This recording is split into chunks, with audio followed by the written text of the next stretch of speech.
আজকে আমরা যে বিষয়টা নিয়ে আলোচনা করব সেটা হচ্ছে কি টেম্পারেচার বা উষ্ণতা। অর্থাৎ আমার যে লাস্ট যে দুটো ভিডিও অর্থাৎ লাস্ট যে দুটো ক্লাসে আমরা তাপ সম্পর্কে আলোচনা করেছি, তাপ কাকে বলে, তাপের পরিমাপ করতে শিখেছি এবং কিছু ম্যাথমেটিক্যাল প্রবলেম করে নিয়েছি। চলো আজকে জানা যাক উষ্ণতা কাকে বলে। ঠিক আছে, তা উষ্ণতা কাকে বলে প্রথমেই খুব সহজভাবে যদি বলা হয় উষ্ণতা কি, তাহলে আমরা বলবো কি না, উষ্ণতা হচ্ছে বস্তুর তপ্ততার মাত্রা। কি বললাম? বস্তুর তপ্ততার মাত্রাকে বোঝায়। তাহলে উষ্ণতা বললে খুব সহজভাবে বলা হয় বস্তুর তপ্ততার মাত্রা বোঝায়, যাকে আমরা ইংলিশে বলে থাকি কি না degree of hotness. Degree of hotness. খুব দ্বিতীয় রকম ভাবে যদি আমরা উষ্ণতাকে প্রকাশ করতে চাই খুব সহজভাবে বলা যায়, কারণ দেখো এর আগে আমরা তাপ তিন প্রকার পেয়েছিলাম, মনে পড়ছে? একটাকে পেয়েছিলাম বোধগম্য তাপ, একটাকে বলেছিলাম লীন তাপ, আর একটাকে বলেছিলাম কি বিকিরণ তাপ। এখন এর মধ্যে এই যে বোধগম্য তাপটা সেটা কি আমরা পরিমাপ করতে পেরেছিলাম, তাই না? এই কারণে বলা হয় কি না বোধগম্য তাপের তীব্রতার পরিমাণকে আমরা অনেক সময় উষ্ণতা দ্বারা প্রকাশ করে থাকি। অর্থাৎ উষ্ণতা বলতে কি বোঝায় না বোধগম্য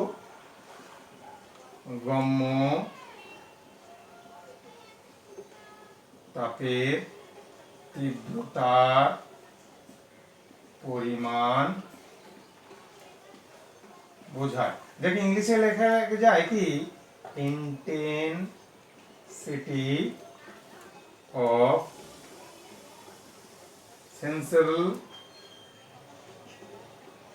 হিট। তাহলে আমরা উষ্ণতাকে দুভাবে প্রকাশ করলাম, একটাকে কি বলছি বস্তুর তপ্ততার মাত্রা বোঝাতে উষ্ণতা বলা হয়, আর একটা কি বলছি না বোধগম্য তাপের তীব্রতার পরিমাণকে আমরা উষ্ণতার দ্বারা বুঝিয়ে থাকি, তাই না? এবারে চলে এসো উষ্ণতার একদম সলিড যে ব্যাখ্যা, যেটা তোমরা সচরাচর যে কোনো টেক্সট বইতে পেয়ে থাকবে। সেটা কি না উষ্ণতাকে বলা হচ্ছে বস্তুর একটি তাপীয় অবস্থা।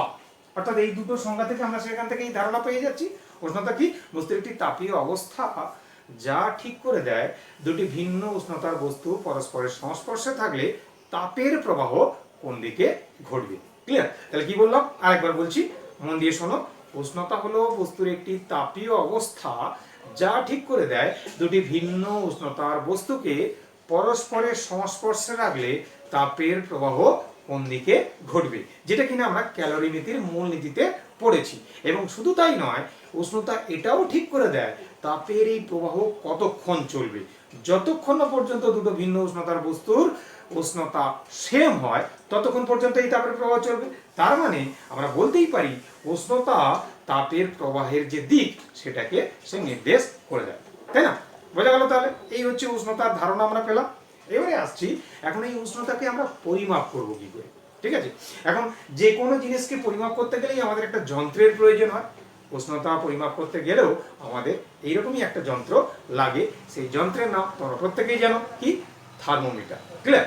এবারে দেখো এই থার্মোমিটার যন্ত্র পেয়েছি, কিন্তু যন্ত্র পেলেই উষ্ণতা পরিমাপ করা হয় না, আমাদের কি তার পাশাপাশি একটা একক নির্ধারণ করতে হয়। কি সেই একক? না একক হচ্ছে কি করবে না ওই উষ্ণতার মানটাকে বহিঃপ্রকাশ ঘটাবে। এই একককে আমরা সাধারণত উষ্ণতার তিনটে একক পেয়ে থাকি, বা যাকে অনেক সময় বলে থাকি উষ্ণতার তিনটি স্কেল। চলো দেখে নেওয়া যাক উষ্ণতার সেই তিনটে স্কেল কি।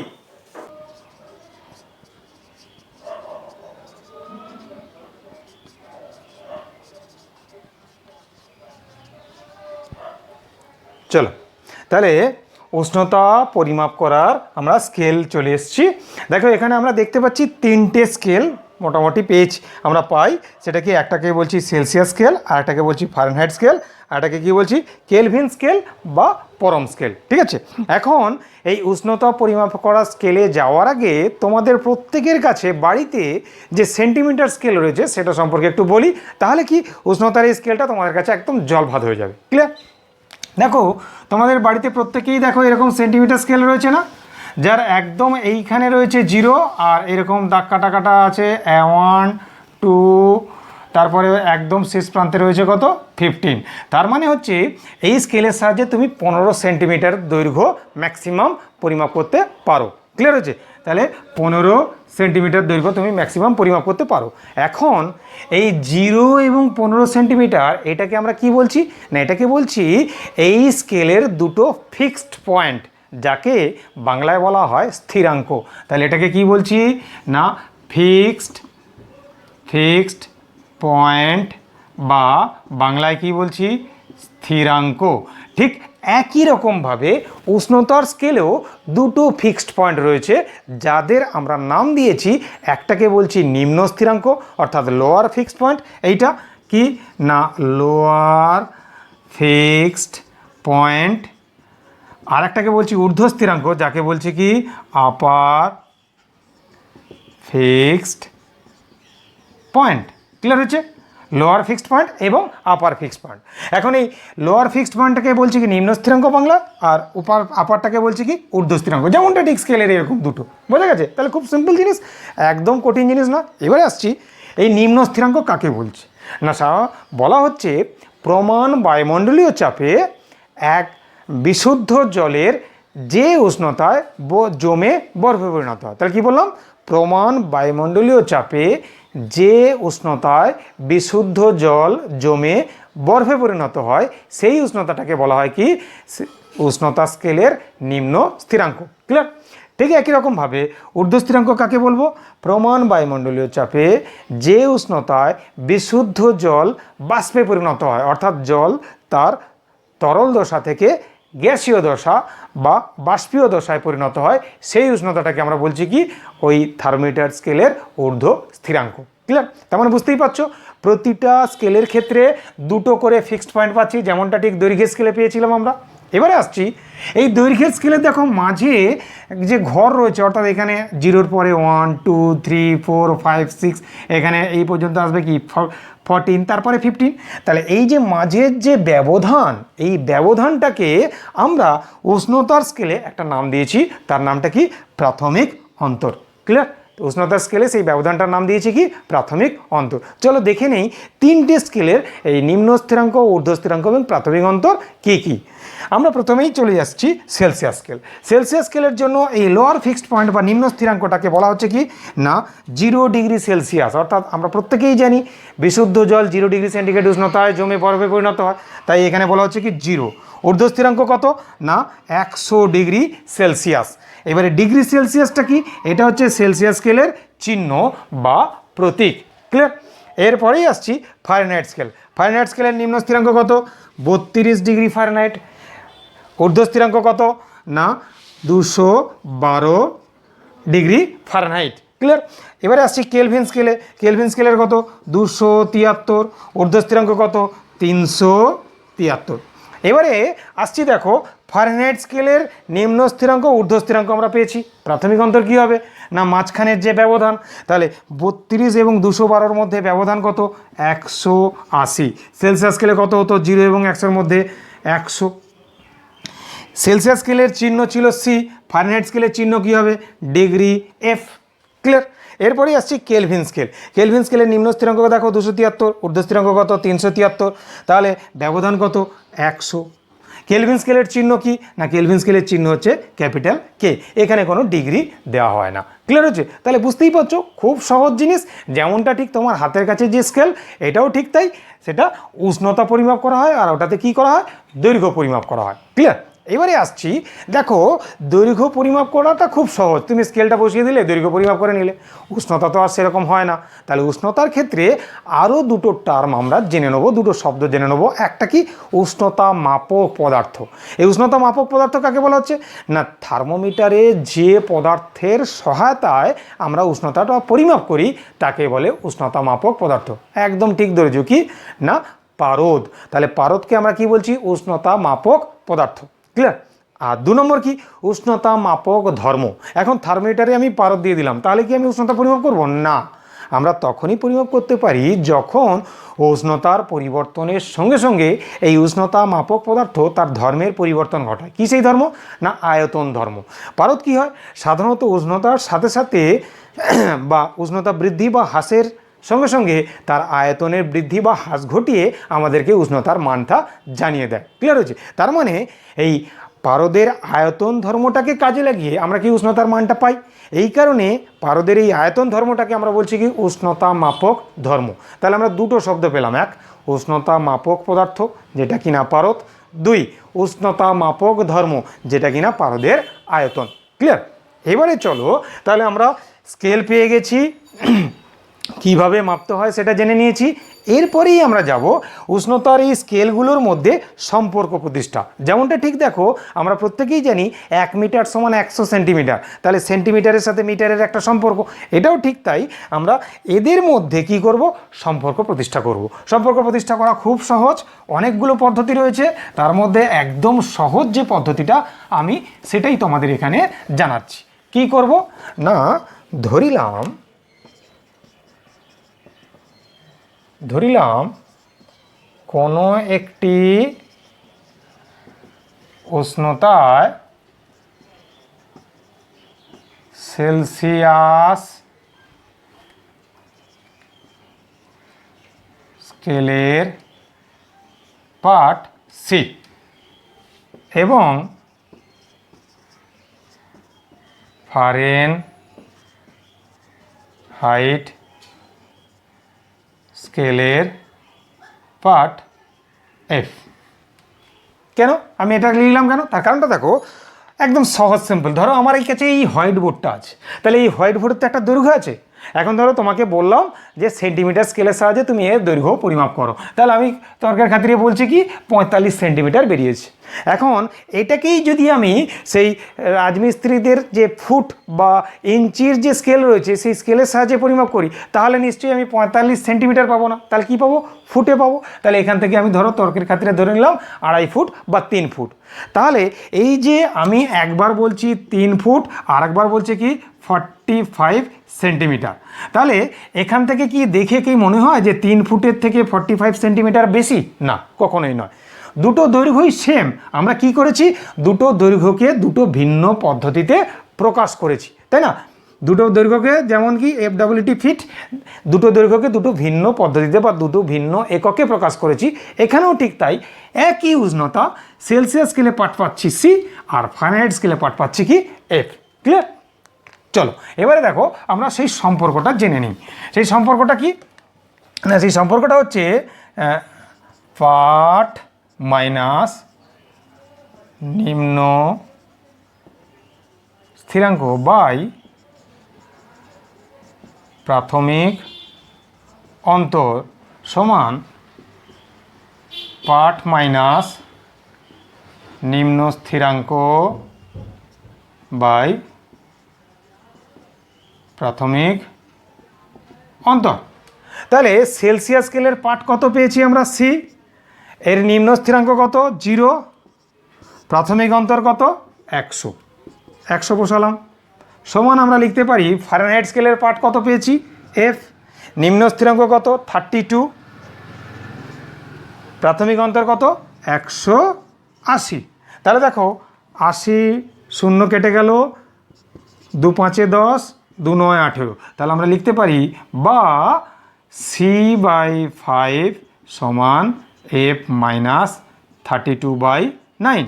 তার মানে খুব সহজে এই সম্পর্কের সাহায্যে আমরা কি করতে পারি না, সেলসিয়াসের কোনো মানকে ফারেনহাইটে পরিবর্তন করতে পারি বা ফারেনহাইটের কোনো মানকে সেলসিয়াসে পরিবর্তন করতে পারি। ক্লিয়ার? আমরা করে নেবো একটু পরেই, ম্যাথামেটিক্যাল কিছু প্রবলেম করে নেবো, আর ডেসক্রিপশন বক্সেও তোমাদের জন্য কিছু সমস্যা আমি দিয়ে দেবো। ঠিক আছে? আচ্ছা, এটা তাহলে গেল সেলসিয়াস এবং ফারেনহাইটের মধ্যে সম্পর্ক। আচ্ছা, এবার যদি সেলসিয়াস এবং কেলভিনের মধ্যে সম্পর্ক হয় তাহলে আমরা কি করব, খুব সহজ। তাহলে দেখো আমি ধরে নিচ্ছি সেলসিয়াসের পার্ট হচ্ছে সি আর ফারেনহাইট কেলভিন স্কেলের পার্ট হচ্ছে কি কে। তাহলে আমরা কি লিখব, সেলসিয়াসের পার্ট সি মাইনাস নিম্ন স্থিরাঙ্ক 0 বাই প্রাথমিক অন্তর 100 সমান আমরা কি লিখব, কেলভিন স্কেলের পার্ট ধরো কে মাইনাস তার প্রাথমিক অন্তর কত 200, এই নিম্ন স্থিরাঙ্ক কত 273, তাহলে 273 বাই প্রাথমিক অন্তর কত 100। তাহলে প্রাথমিক অন্তর বসিয়ে দিলাম 100। তাহলে দেখো 100 কেটে গেল, তাহলে আমার পরে রইল কি সি মাইনাস 0। তার মানে কি সি সমান কে মাইনাস 273, বা আমরা লিখতে পারি কি কে সমান সি প্লাস 273। তার মানে এটা হচ্ছে কেলভিন স্কেল এবং সেলসিয়াস স্কেলের মধ্যে সম্পর্ক, অর্থাৎ যে কোনো উষ্ণতার মানকে তুমি কেলভিন থেকে সেলসিয়াসে নিয়ে যেতে পারো। আচ্ছা, এখানে বলে রাখা ভালো একটু, বা তোমরা পরবর্তী ক্ষেত্রে উঁচু ক্লাসে গিয়ে শিখবে, সেটা কি না কেলভিন স্কেলের এই যে উষ্ণতা সেটাকে আমরা ক্যাপিটাল টি দ্বারা প্রকাশ করে থাকি, আর সেলসিয়াস স্কেলের যে উষ্ণতা এটা তোমরা জানো ছোট হাতের টি দ্বারা প্রকাশ করে থাকি। তাহলে এই সম্পর্কটা কি দাঁড়ায়? তাহলে সম্পর্কটা দাঁড়ায় ক্যাপিটাল টি সমান স্মল টি প্লাস 273, তাই না? এই সম্পর্কটা দাঁড়ায়। তাহলে এটাই হচ্ছে সেলসিয়াস এবং কেলভিন স্কেলের মধ্যে সম্পর্ক। কেউ এরকম লিখতে পারে, কেউ ওপরেরটাও লিখতে পারে, দুটোই ঠিক। ক্লিয়ার? তার মানে বুঝতেই পারছো এই উষ্ণতা মাপার স্কেলের সাহায্যে আমরা যে কোনো উষ্ণতার মান একটা স্কেল থেকে অপর স্কেলে খুব সহজেই পরিবর্তন করতে পারি। চলো আমরা কিছু ম্যাথমেটিক্যাল প্রবলেম করে নিই।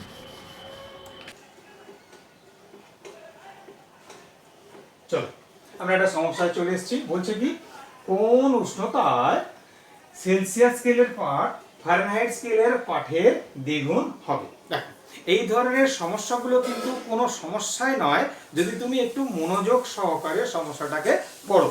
তাহলে এখানে কি বলেছে দেখো, একটা উষ্ণতার মান জানতে চেয়েছে যেখানে সেলসিয়াসের পাঠটা ফারেনহাইট স্কেলের পাঠের কি হবে, দ্বিগুণ হবে। ক্লিয়ার? তাহলে আমরা প্রথমে কি করব না ফারেনহাইট স্কেলের পাঠের মানটা ধরে নেব।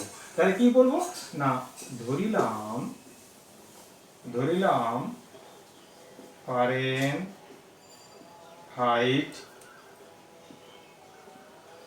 স্কেলের পাঠ সমান এফ।